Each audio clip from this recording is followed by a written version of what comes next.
Assalamualaikum warahmatullahi wabarakatuh.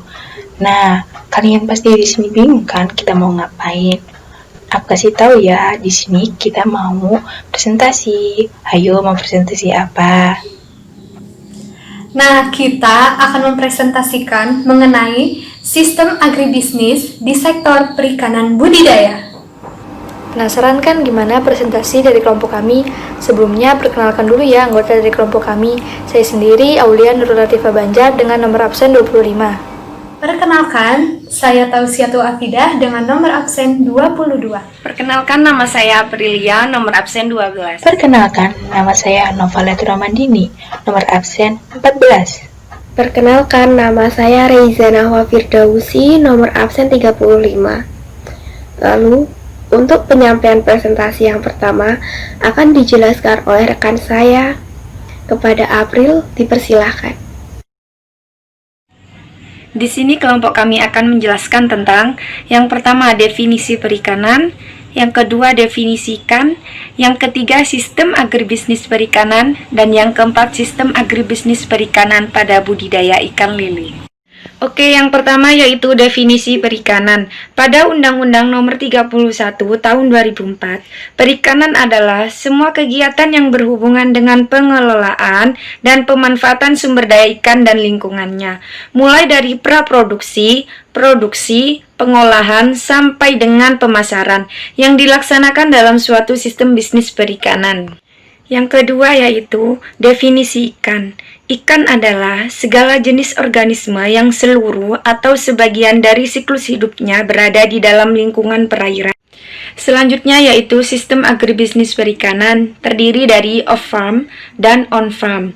Off-farm adalah proses sebelum produksi, yaitu subsistem 1, terdiri dari sarana dan prasarana. Sedangkan on-farm terdiri dari subsistem 2, yaitu produksi perikanan meliputi perikanan budidaya dan perikanan tangkap.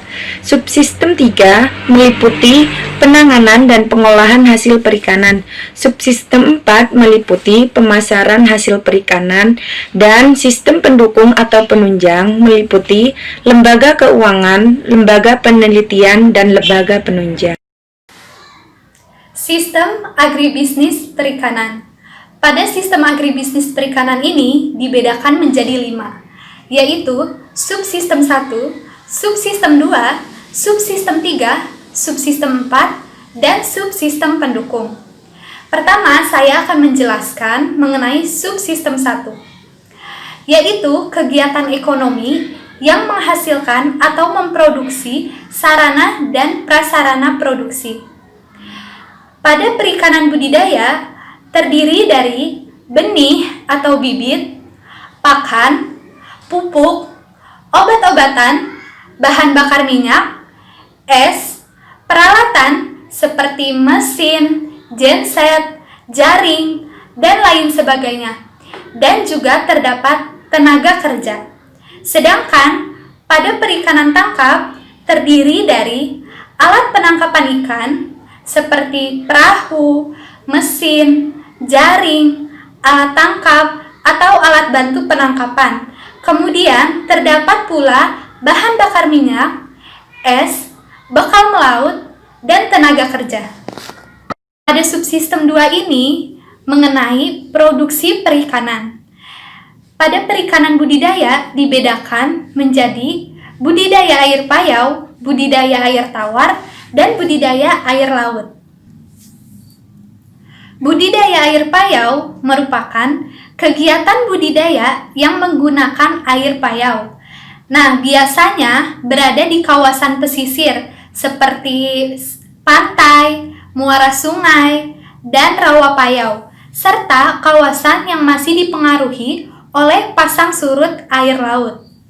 Komoditas budidaya air payau misalnya seperti ikan bandeng, udang, dan juga kepiting.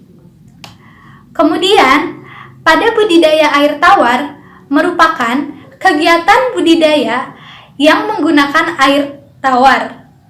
Perairan tawar terdapat di daratan berupa mata air, sungai, danau, waduk, saluran irigasi, air hujan, air sumur, dan lain sebagainya. Nah, komoditas pada budidaya air tawar ini seperti nila, ikan koi, ikan lele, ikan patin, dan lain sebagainya. Pada budidaya air laut merupakan kegiatan budidaya yang menggunakan air laut. Kegiatan budidaya ini dilakukan di laut atau di lokasi di mana sumber air laut relatif mudah diakses. Nah, komoditas utama pada budidaya air laut ini misalnya seperti ikan kerapu, ikan kakap, kerang, abalone, dan lain sebagainya. Sedangkan pada perikanan tangkap dibedakan menjadi samudra, lepas pantai, perikanan pantai, dan perairan umum. Yang pertama, perikanan samudra merupakan kegiatan penangkapan yang dilakukan lebih dari 12 mil dari bibir pantai. Hasil tangkapannya seperti ikan tuna, ikan tongkol, ikan marlin, dan lain sebagainya. Yang kedua, yaitu perikanan lepas pantai. Merupakan kegiatan penangkapan yang dilakukan 4-12 mil dari bibir pantai. Yang ketiga, perikanan pantai. Merupakan kegiatan penangkapan yang dilakukan 1-3 mil dari bibir pantai. Selanjutnya ada subsistem 3, yaitu pengolahan produk hasil perikanan, yang merupakan kegiatan ekonomi untuk mengolah produk primer menjadi produk olahan yang memiliki nilai tambah. Nah, untuk pengolahan produk sendiri terbagi menjadi 2, ada yang tradisional dan juga ada yang modern. Untuk tradisional sendiri biasanya berupa usaha ikan asin, ikan kering, ikan pindang, ikan asap, petis, terasi, dan lain-lain. Untuk pengolahan modern ada ikan kaleng, fish nugget, fish fillet, sosis ikan, dan lain-lain. Selanjutnya ada subsistem 4, yaitu distribusi dan pemasaran produk perikanan, yang merupakan kegiatan ekonomi untuk menggerakkan barang dari produsen kepada konsumen. Nah, untuk tingkat pemasarannya itu ada produsen, pedagang, pengepul lokal, pedagang pengepul antar kota, pedagang besar dan pedagang pengencer, serta eksportir atau importir. Untuk lokasi pasar ada pasar lokal, pasar antar kota, pasar nasional, dan pasar internasional. Nah, yang terakhir ada subsistem pendukung, yang merupakan lembaga atau individu yang menyediakan jasa untuk terlaksananya kegiatan ekonomi sistem agribisnis perikanan. Seperti lembaga permodalan, contohnya bank, LKM, dan koperasi. Lembaga penelitian seperti PT, Puslitbang, dan departemen. Dan lembaga penyuluhan dan pembangunan sumber daya manusia. Fungsi dari subsistem ini sendiri untuk memperlancar pelaksanaan pengembangan agribisnis perikanan sesuai fungsinya masing-masing. Untuk sistem agribisnis perikanan pada budidaya lele terdapat 3. Yang pertama yaitu pra-produksi, yang kedua produksi, dan yang ketiga pasca produksi. Seperti yang kita ketahui, pra artinya adalah sebelum, maka pra-produksi adalah kegiatan yang dilakukan sebelum proses produksi, seperti mencari lahan atau kolam yang akan digunakan untuk budidaya ikan lele tersebut. Kemudian kita harus menyiapkan alat dan bahan yang akan digunakan untuk membuat kolam tersebut. Setelah itu kita harus mencari bibit ikan lele yang sehat dan menyiapkan pakan untuk ikan lele tersebut, serta pupuk, obat-obatan, dan tenaga kerja. Yang kedua yaitu produksi. Apa itu produksi? Produksi adalah kegiatan yang dilakukan untuk memulai produksi budidaya ikan, seperti melakukan penebaran bibit. Dalam penebaran bibit ini, kita harus memperhatikan perbedaan antara bibit ikan mana yang lebih besar ukurannya dengan bibit ikan yang berukuran lebih kecil. Lalu, yang ketiga, ada pasca produksi. Seperti yang kita ketahui, pasca berarti setelah, yaitu kegiatan yang dilakukan setelah proses produksi, seperti panen hasil budidaya ikan tersebut, lalu pengolahan ikan lele, dan proses pemasarannya.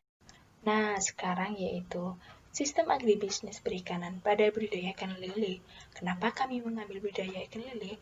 Karena budidaya ikan lele sudah terkenal pada pembudidaya. Untuk medianya, kelompok kami mengambil kolam tanah dan kolam terpal. Pada subsistem pertama yaitu sarana dan prasarana, pada kolam tanah yaitu ada benih, pupuk, pakan, obat, dan lahan. Pada kolam terpal yaitu ada mesin pompa dan yang lainnya sama dengan kolam tanah, yaitu benih, pupuk, pakan, obat, dan lahan. Pada sistem kedua atau perikanan budidaya, pada kolam tanah yaitu pembenihan, kemudian pembesaran atau perkembangan. Pada kolam terpal sama dengan kolam tanah tadi, pembenihan, kemudian pembesaran atau perkembangan. Pada sistem yang ketiga, penanganan atau pengolahan hasil. Pada kolam tanah dan kolam terpal bisa dibuat tepung ikan, abon, lele crispy, terus apa lagi ya? Nugget, terus bakso. Nah, udah sampai di sistem yang keempat nih, atau pemasaran. Pada kolam tanah dan kolam terpal sama, bisa dipasarin di lokal, bisa juga diekspor. Nah, udah sampai di akhir nih, di sistem pendukung dan penunjang. Pada kolam tanah dan kolam terpal, pada bagian modal bisa di koperasi, bisa di perbankan. Pada kebijakan pemerintah, yaitu RTM, rumah tangga miskin, kemudian lintas sektor. Wah, kalian udah selesai kan nonton presentasi dari kami? Terima kasih, tetap semangat! Semoga ilmu tadi bermanfaat bagi kita semua. Dan saya mewakili rekan-rekan saya memohon maaf yang sebesar-besarnya apabila ada kesalahan kata atau kata yang tidak berkenan untuk masuk di hati Anda sekalian. Terima kasih dari kami. Wassalamualaikum warahmatullahi wabarakatuh.